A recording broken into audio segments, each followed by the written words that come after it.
29 September 2008 या दिवशी मालेगाव शहरामध्ये बॉम्ब ब्लास्ट करण्यात आला। त्या पार्श्वभूमीवरती अनेक एजन्सी मार्फत तपास करण्यात आला आणि उच्च न्यायालयात तो खटला सुरू आहे।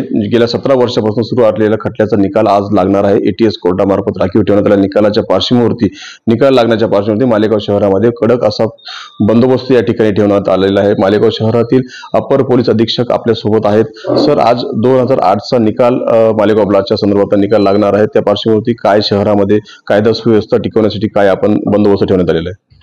मालेगावमध्ये आजचे दिवस लॉ अँड ऑर्डर बाधित ठेवण्यासाठी आम्ही हे वाढीव बंदोबस्ती मागणी केली होती। माननीय वरिष्ठांचे आदेशाने आम्हाला हे वाढीव बंदोबस्त भेटला आहे। त्या वाढीव बंदोबस्तमध्ये आम्हाला 100 पुरुष कर्मचारी, 100 पुरुष कर्मचारी, 15 महिला कर्मचारी आणि त्यांच्यासोबत 15 ऑफिसर्स भेटले आहेत। हे आमचे जे स्थानिक कर्मचारी आणि ऑफिसर्स आहेत, SRPचे प्लटून आहे, कंपनी आहे, RCPचे जे 2 प्लटून आहे, त्याच्यासोबत हे परिपूर्ण बंदोबस्त आजच्या पार पडतील। सर, मालेगाव शहरातील ब्लास्टच्या घटनेच्या निकालाच्या पार्श्वभूमीवरती शहरामध्ये दोघं समाजाच्या लोकांना आपण काय आवाहन कराल, काय शांत? माझी मालेगावकरांसाठी हे सूचना आहे की आज माननीय न्यायालयाचे जे निकाल आहेत त्याची पार पडण्याची जिम्मेदारी त्याच्यावर आहेत आणि हे जिम्मेदारी हे परिपूर्ण तरीकेचे पार पडतील हे माझी त्यांच्याकडून अपेक्षा आहे। सर, अनेक संघटना, हिंदू संघटना, मुस्लिम संघटना अनेक वर्ष या संदर्भात पाठपुरावा करतायत, आंदोलन करतायत, न्याय निवडीची अपेक्षा करतायत।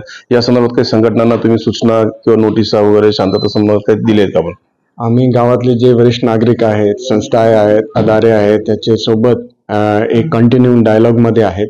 सर्व आमच्या कॉन्टॅक्टमध्ये आहेत आणि सर्वांसाठी आमचं बोलणं झालंय।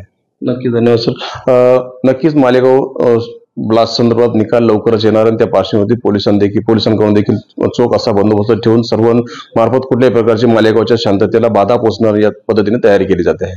मनोहर शेवाळे, TNN मराठी, मालेगाव।